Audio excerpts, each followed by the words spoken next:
So you found out that the secret sauce in your life is the guy in your mirror. You are a man.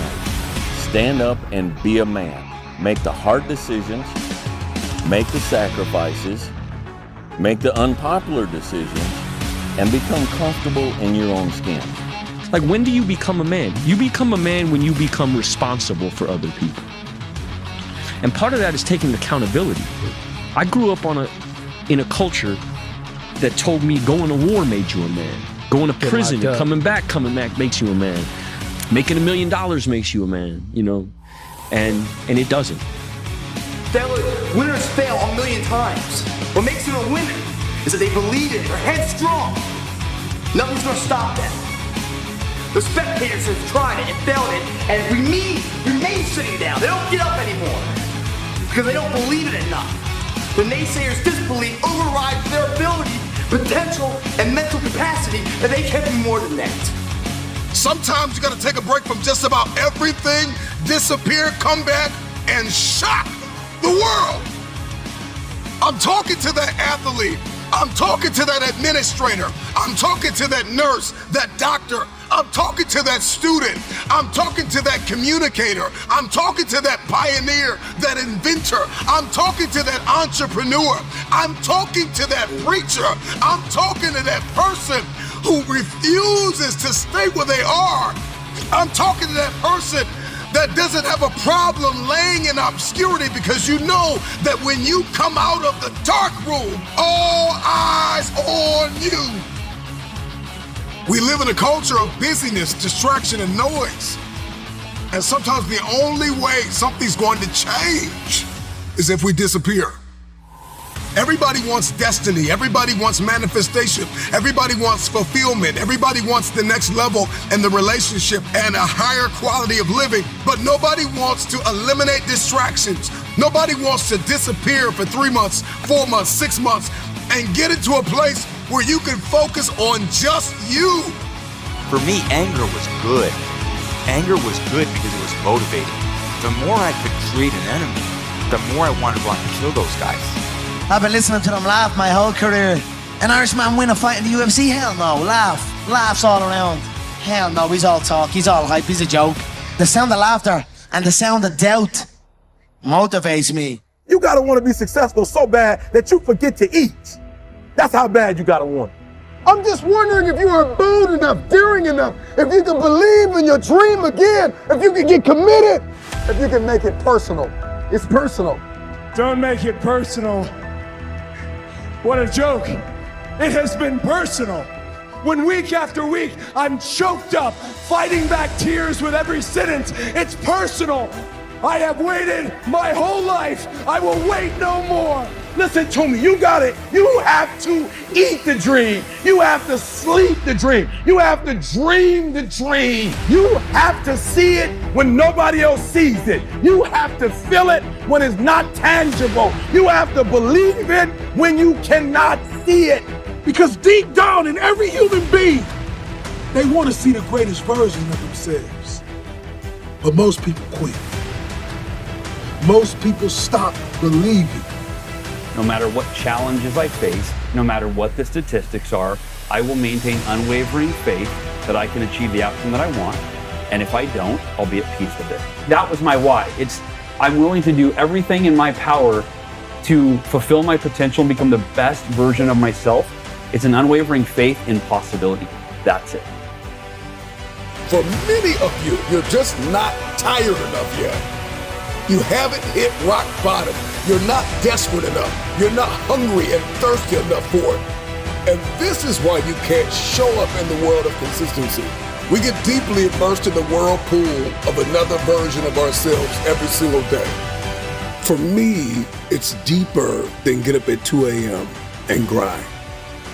Because I can get up, get dressed, get in my car, get to the gym, and sit on my phone. And so really the question we have to ask ourselves is, are we implementing the information that we know? What we've written down, what we're listening to, what we know to do? Are we doing it? Are we implementing? I do this thing effortlessly. I do this thing at 2 o'clock, 3 o'clock, 4 o'clock, 5 o'clock in the morning. I can lose sleep. I can miss a meal. You can step out of my life, and I'm just going to keep going. The question isn't, are you consistent? The question is, can you implement? Can you execute? Can you do what is right? Can you handle the uphill war of significance? See, the question isn't, are you consistent, right? Because consistency is a system of stability and regularity and uniformity. And you can be consistently lazy, and you can consistently quit on the meal plan, and you can be consistently angry, and you can be consistently and habitually and religiously jealous and envious. Underneath all of the layers of the facade lies the real you.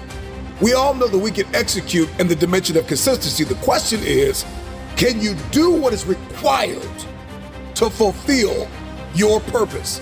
Can you do what it takes? Can you implement? Can you execute? Can you be tactical?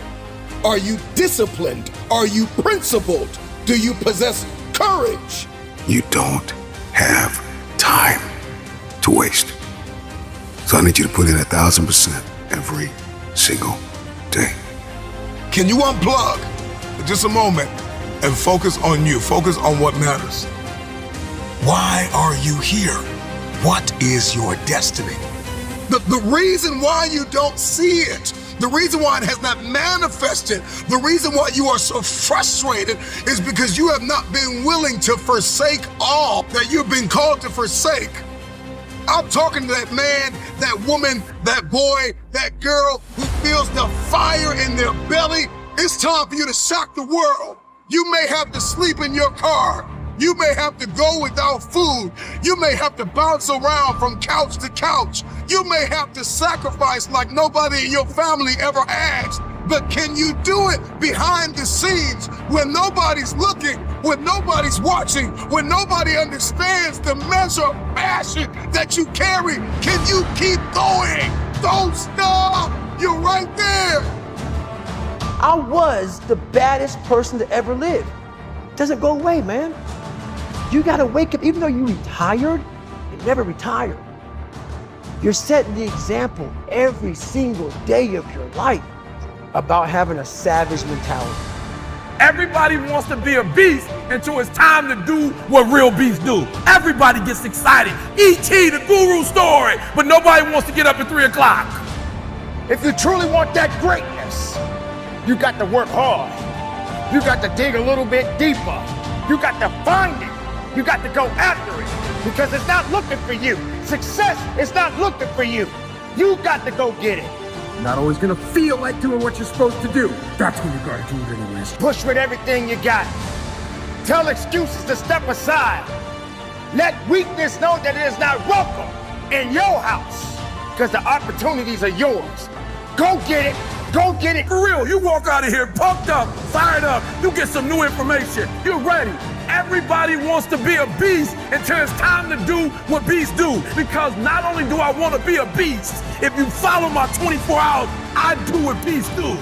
The truth of the matter is, how are you so emotionally injured, so mentally drained, so physically fatigued that you have allowed your dream, your destiny to take a back seat to this excuse that you don't have what it takes, that you're not smart enough, that you're not tall enough, that you're not wide enough, that you're not deep enough, that you're not connected enough, that you don't know enough people. You keep comparing yourself to that person and this person. When will the excuses stop? Nothing that you want will manifest itself unless you aim for it. And you won't aim for it unless you know what it is. And you won't know what it is unless you ask yourself. And then you might say, well, why don't you ask yourself? And the answer is, well, maybe no one ever explained to you that you needed to. Where all you want to do is be successful, as bad as you want to breathe, then you'll be successful. And I'm here to tell you, number one, that most of you say you want to be successful, but you don't want it bad. You just kind of want it. You don't want it badder than you want to party. You don't want it as much as you want to be cool. Most of you don't want success as much as you want to sleep. You don't have a lot of time, ladies and gentlemen. All you got is what you have. And what you have is what you need. And what you need is to get up and be about your business. Because life is just that.